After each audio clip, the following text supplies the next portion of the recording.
തിരുവനന്തപുരത്ത് traffic ഡ്യൂട്ടിയിലുണ്ടായിരുന്ന police ഉദ്യോഗസ്ഥനോട് പൊതുനിരത്തിൽ കയർത്ത് CI.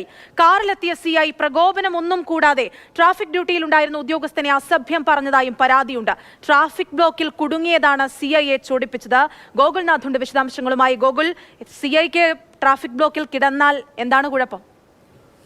അനശ്വര, ഇന്ന് വൈകുന്നേരത്തോടുകൂടിയാണ് കേസിനാസ്പദമായ സംഭവം ഉണ്ടാകുന്നത്. വെഞ്ഞാറമൂട് ട്രാഫിക്കിൽ ഡ്യൂട്ടിയിലുണ്ടായിരുന്ന സിവിൽ പോലീസ് ഉദ്യോഗസ്ഥനാണ് ഇത്തരത്തിൽ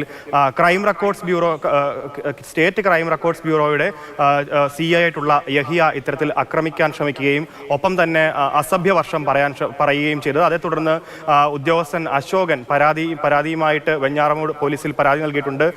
എന്തായാലും ഇരുവരെയും നാളെ ചർച്ചയ്ക്കായി ആറ്റിങ്ങലിലേക്ക് ക്ഷണിച്ചിട്ടുണ്ട്. ഇന്ന് ആറ്റിങ്ങൽ കോടതിയിൽ പോയി വഴിയാണ് ഇത്തരത്തിൽ വലിയ ബ്ലോക്ക് വെഞ്ഞാറമൂട് ഭാഗത്തുണ്ടായിരുന്നത്. ആ സമയത്ത് അശോകൻ എന്ന സിവിൽ പോലീസ് ഉദ്യോഗസ്ഥനായിരുന്നു ഇത്തരത്തിൽ നിയന്ത്രിച്ചുകൊണ്ടിരുന്നത്, വാഹന ഗതാഗതം നിയന്ത്രിച്ചുകൊണ്ടിരുന്നത്. അത് ആ സമയത്ത് ഇത്തരത്തിൽ ക്രൈം റെക്കോർഡ്സ് ബ്യൂറോയിൽ ഉണ്ടായിരുന്ന ഈ യഹിയ എന്ന ഉദ്യോഗസ്ഥൻ കുറേ സമയം ബ്ലോക്കിൽ പെട്ടുകിടന്നതുമായി ബന്ധപ്പെട്ടാണ് തർക്കം ഉണ്ടാകുന്നതും. ആ തർക്കത്തിനൊടുവിലാണ് കയ്യേറ്റം ചെയ്യാൻ ശ്രമിക്കുകയും ഒപ്പം അസഭ്യവർഷം പറഞ്ഞതും. അതുമായി ബന്ധപ്പെട്ട് എന്തായാലും മുതിർന്ന പോലീസ് ഉദ്യോഗസ്ഥർക്കൊക്കെ തന്നെ ഇത്തരത്തിൽ അശോകൻ പരാതി നൽകിയിട്ടുണ്ട്. അതിന്റെ അടിസ്ഥാനത്തിൽ GD ഫയൽ ചെയ്തിട്ടുണ്ട്. എന്തായാലും നാളെ ഇരു കക്ഷികളെയും ആറ്റിങ്ങലിൽ ചർച്ചയ്ക്കായി ക്ഷണിച്ചിട്ടുണ്ടെന്നാണ് അറിയുന്നത്. ഒപ്പം ഇത്തരത്തിൽ യഹിയയുടെ വാദം ഇത്തരത്തിൽ ട്രാഫിക്കിൽ ഉണ്ടായിരുന്ന സമയത്ത് പോലീസ് ഉദ്യോഗസ്ഥൻ തന്നെ അസഭ്യവർഷം പറഞ്ഞു എന്നുള്ളതാണ്.